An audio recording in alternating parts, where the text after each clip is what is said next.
இன்றைக்கி நாம் கும்பம் ராசிக்காரர்களுக்கு இந்த 2025 குரு பெயர்ச்சி எப்பேற்பட்ட அற்புதமான பலன்களை தரப்போகுது அப்படிங்கிறத பற்றி தான் இந்த ஒரு வீடியோவில் தெளிவாகவும் விளக்கமாகவும் பார்க்க போகிறோம். கும்பம் ராசி நேயர்களே, உங்களுக்கு இந்த குரு பகவானுடைய பெயர்ச்சி அப்படிங்கிறது எப்படி இருக்குன்னு பார்த்தோம் அப்படின்னா, கும்பம் ராசிக்காரர்களை பொறுத்த வரைக்கும் யாராவது ஏதாவது நல்லது சொல்லிட மாட்டாங்களா அப்படின்னு சொல்லிட்டு தேடி தேடி நம்ம ஜோதிடத்தெல்லாம் பார்க்கக்கூடிய ஒரு நபர்களாக இருப்பீங்க. ஏன் அப்படின்னா அவ்வளவு கஷ்டம் அப்படிங்கிறத சமகாலத்தில் நீங்கள் அனுபவிச்சிட்டிங்க. அப்போது இந்த ஜோதிட சேனல் எல்லாம் அதிகம் பார்க்கக்கூடிய ஒரு நபர்களாக கும்பம் ராசிக்காரர்கள் இருப்பீங்க. ஏதாவது ஒரு ஜோசியம் நமக்கு நல்லது நடக்கும்னு சொல்லிட மாட்டாரா? எல்லாருமே ஆனால் நல்லது நடக்கும் தான் சொல்கிறீங்க, ஆனால் எதுவும் நடக்கிற மாதிரி தெரிலையே, உருப்படியாக யாராவது ஏதாவது ஒன்று சொல்கிறாங்களா அப்படின்னு சொல்லிட்டு தேடி தேடி பார்க்கக்கூடிய ஒரு இடத்துல தான் கும்பம் ராசிக்காரர்கள் இருக்கீங்க. என்ன காரணம் அப்படின்னா, சனி அப்படிங்கிறது 7.5 விரைய சனி கடந்துருச்சு, ஜென்ம சனி கடந்துருச்சு, இப்போ பாத சனி. பரவாயில்ல, 7.5 சனியில் கடைசி கட்டத்துக்கு சனி போயிட்டாரு அப்படிங்கிற ஒரு நிம்மதி பெருமூச்சு அப்படிங்கிறது நீங்கள் விட்டுக்கிட்டு தான் இருக்கீங்க. இப்போ தான் குரு பயிற்சி அப்படிங்கிறது உங்களுக்கு நடக்க போகுது. தமிழுக்கு விஸ்வாவசு வருடம் சித்திரை 31, ஆங்கிலத்துக்கு மே மாதம் 14ஆம் தேதி குரு பகவான் உங்களுடைய ராசிக்கு 4ஆம் வீட்டில் இருந்து 5ஆம் வீட்டுக்கு போகிறாரு. குரு யார் அப்படின்னு பார்த்தீங்க அப்படின்னா, உங்களுடைய ராசிக்கு யோகாதிபதி. இன்னொரு முக்கியமான விஷயம், தனிப்பட்ட முறையில் ஜாதகம் பார்க்க இந்த வாரத்துக்கான அப்பாயின்மெண்ட் ஃபிக்ஸ் பண்ண சொல்லி நிறைய பேர் கேட்டிருந்தீங்க. இப்போது ரூபாய் 299 ரூபாய்க்கு தெளிவாகவும் விளக்கமாகவும் ஜாதகம் பார்த்து தரவங்க. தாழ்மையான வேண்டுகோள், இந்த நம்பருக்கு ஃபோன் கால் அல்லது வாட்ஸ்அப்பில் கூட நீங்கள் கேட்டு அவங்களுடைய அப்பாயின்மெண்ட் அப்படிங்கிறத ஃபிக்ஸ் பண்ணிக்கலாம். உங்களுக்கு தேவையான அனைத்து டீட்டெயிலுமே நம்ம டீமில் இருக்கிறவங்க கொடுத்துருவாங்க. அப்பாயின்மெண்ட் டேட் மற்றும் டைம் ஃபிக்ஸ் பண்ணதற்கு பிறகு அந்த நேரத்தில் நான் உங்களுக்கு ஃபோன் கால் பண்ணி ஜாதகம் பார்த்து பலன்கள்ங்கிறது சொல்லிடுவேங்க. ஜஸ்ட்டு நீங்கள் வாட்ஸ்அப் அல்லது ஃபோன் காலில் உங்களுக்கான டவுட் அப்படிங்கிறத கிளியர் பண்ணிக்கலாம். சரிங்களா? உங்களுக்கான அப்பாயின்மெண்ட் டேட் மற்றும் டைமை ஃபிக்ஸ் பண்ணிக்கலாம். அப்புறம் நிறைய பேர் கேட்குறாங்க எவ்வளோ நேரம் ஆகும்னு சொல்லிட்டு. ஃபஸ்ட்டு நம்ம உங்களுடைய ஜாதக கட்டத்தை பார்த்துட்டு ஜனனகால பலன்கள் அப்படிங்கிறத சொல்லிவிடுவோம். அதாவது இந்த ஜாதகக்காரங்களுடைய வாழ்க்கை எப்படி இருக்கும், கேரக்டர் எப்படி இருக்கும் அப்படிங்கிறத சொல்லிவிடுவோம். அதுக்கப்புறம் கோட்சாரத்தின் அடிப்படையில் கடைசி ஒரு 2.5 வருஷம் எப்படி இருந்துச்சு, எதிர்காலம் வரக்கூடிய 2.5 வருஷம் அதெல்லாம் எப்படி இருக்கும் அப்படிங்கிறதெல்லாம் பார்த்துடலாம். அட் லாஸ்ட் பர்டிகுலராக இந்தந்த டைமில் என்னென்ன நடக்கும், இந்த டைமில் என்னென்ன நடந்துச்சு அப்படிங்கிறதெல்லாம் பார்த்துட்டு உங்களுக்கான தெளிவான விளக்கமான பலன்கள் அப்படிங்கிறத சொல்லிடுவாங்க. இதை தாண்டி உங்களுக்கு ஏதாவது சந்தேகம் இருந்துச்சு அப்படின்னா கூட நீங்கள் கேட்டுக்கலாம். ஒவ்வொரு ஜாதகத்துக்குமே 30 நிமிஷம் வரைக்கும் நம்ம எடுத்துப்போம். தெளிவாகவும் விளக்கமாகவும் பொறுமையாகவும் உங்களுக்கு நாங்கள் சொல்லிடுவோங்க. இது இல்லாமல் வேறு ஏதாவது சந்தேகம் இருந்துச்சு அப்படின்னா கூட நீங்கள் டவுட்டுங்கிறது கேட்டுக்கலாம். கடைசியாக ஜாதகம் இல்லைனாலும் பரவாயில்ல, பிறந்த தேதி, பிறந்த நேரம், பிறந்த இடம் மட்டும் சொன்னாலே போதுங்க. நாங்கள் உங்களுக்கு ஜாதகம் பார்த்து பலன்கள் அப்படிங்கிறது சொல்லிவிடுவாங்க. நீங்கள் வாட்ஸ்அப்பில் ஜஸ்ட் ஒரு மெசேஜ் மட்டும் பண்ணாலே போதும், இல்லை ஃபோன் கால் பண்ணி உங்களுடைய அப்பாயின்மெண்ட் ஃபிக்ஸ் பண்ணால் மட்டுமே போதுங்க. சரி, வாங்க நம்ம வீடியோக்குள்ளே போகலாம்.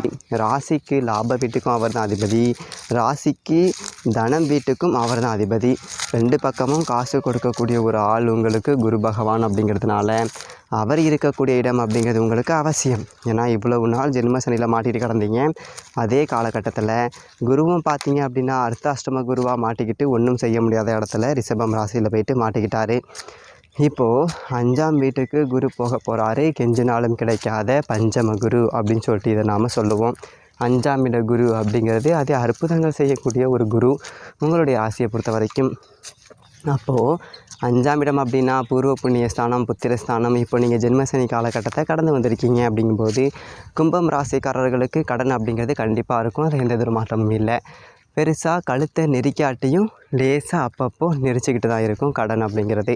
அப்போது நகை நெட்லாம் வச்சாச்சு, ஏதோ ஒரு அகலக்கால் வச்சாச்சு, வீடு ஒன்று கட்டினேன் பெருசாகி போச்சு, பட்ஜெட் எகிரி போயிடுச்சு, கடன் ஒன்று கட்டினேன் பட்ஜெட் எகிரி போயிடுச்சு, அதே மாதிரி ஒரு ஆஸ்பத்திரி செலவு கண்டமேனிக்கு வந்துடுச்சு.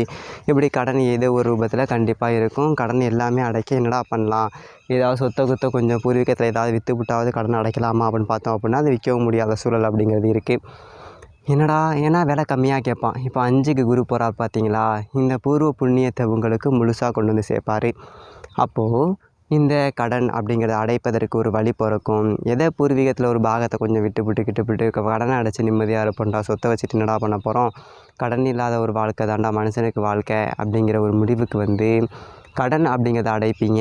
அதே மாதிரி பூர்வீக சொத்து ஏதாவது கேஸில் போயிட்டு மாட்டிக்கிட்டு இருக்குது, வில்லங்கத்தில் மாட்டிக்கிட்டு இருக்குது, பங்காளி ஒருத்தன் கேஸ் போட்டுக்கிட்டு இருக்கான் அப்படின்னா இப்போது தீர்ப்பு அப்படிங்கிறது உங்களுக்கு சாதகமாக வந்து சொத்து சுத்தமாக உங்கள் கைக்கு வந்துடும். அப்பா, என் காலகட்டத்தில் கோர்ட்டு அலைஞ்சிக்கிட்டு இருந்தேன், என் பிள்ளைங்க காலகட்டத்தையாவது சொத்தை விற்று கரெக்டாக டாக்குமெண்ட் ரெடி பண்ணி இந்த பஞ்சாயத்து இல்லாமல் ஒன்று வச்சுட்டு போயிடணும்ப்பா அப்படின்னு சொல்லிட்டு அந்த மன நிறைவு அப்படிங்கிறது உங்களுக்கு அம்சமாக இருக்கும். அதில் எந்த ஒரு மாற்றம் அப்படிங்கிறதும் கிடையாது.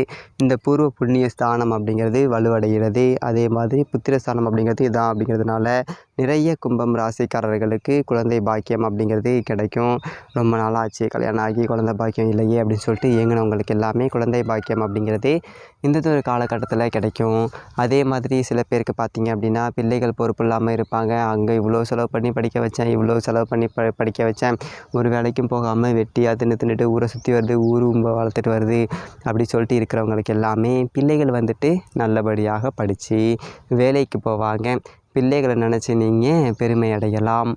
அந்த அளவுக்கு நன்மைகள் அப்படிங்கிறது இந்த ஒரு குரு பயிற்சி காலகட்டத்தில் உங்களுக்கு கிடைக்கும். அதே மாதிரி பிள்ளைகளுடைய வாழ்க்கையில் இருந்த தடை, ஒரு கல்வியில் ஒரு மந்தம், இல்லை திருமண தடை, இந்த மாதிரியான ஒரு அமைப்பு எல்லாமே மாறி பிள்ளைகளுடைய வாழ்க்கை அப்படிங்கிறது ரொம்ப சந்தோஷமாக இருக்கும். அதே மாதிரி குரு பகவானுடைய அருள் பார்வை அப்படிங்கிறது ரொம்ப அற்புதமான ஒரு பார்வை. அது குரு பார்வை அப்படிங்கிறது உங்களுடைய ராசியை பொறுத்த வரைக்கும் 9ஆம் வீடு, 11வது வீடு, உங்களுடைய சொந்த ராசி, இந்த 3 இடத்துலையும் விழுகுது. இப்போ 9ல் குரு பார்வை விழுகுது அப்படின்னா தந்தை மகன் உறவில் இருந்த விரிசல் அப்படிங்கிறது நீங்கும். அப்பாவும் பையனும் நல்ல அந்யோன்யமாக இருப்பாங்க, சந்தோஷமாக இருப்பாங்க. அப்பா பையனுக்கு ஒரு 10 ரூபாயை கொடுத்து பொழைச்சிக்கிட்டும், புள்ள கஷ்டப்படுதே அப்படின்னு சொல்லிட்டு சொல்லுவார். அப்பா வந்துட்டு பிள்ளைய கொஞ்சிக்கிட்டே இருக்கணும் அப்படின்னு சொல்லிட்டு நினைப்பாங்க. அப்படிப்பட்ட ஒரு அமைப்பு அப்படிங்கிறது வரும். அதே மாதிரி சொந்த வீடு கட்டக்கூடிய ஒரு யோகம் அப்படிங்கிறதும் இருக்குது. ஒரு ஏதோ நம்மளால் முடிஞ்சது ஒரு வாடகை வீட்லேயே சுற்றிக்கிட்டு இருக்கோம், ஒரு சின்னதொரு வீடாவது நமக்குன்னு சொல்லிட்டு கட்டணும் அப்படிங்கிற ஒரு நிலைமை அப்படிங்கிறது இந்த ஒரு காலகட்டத்தில் கிடைக்கும். அதே மாதிரி உங்களுடைய ராசிக்கு லாப வீட்லேயும் குரு பார்வை அப்படிங்கிறது விழுகுது. அப்படிங்கிறதுனால வருமானத்துக்கு பஞ்சம் இருக்காது.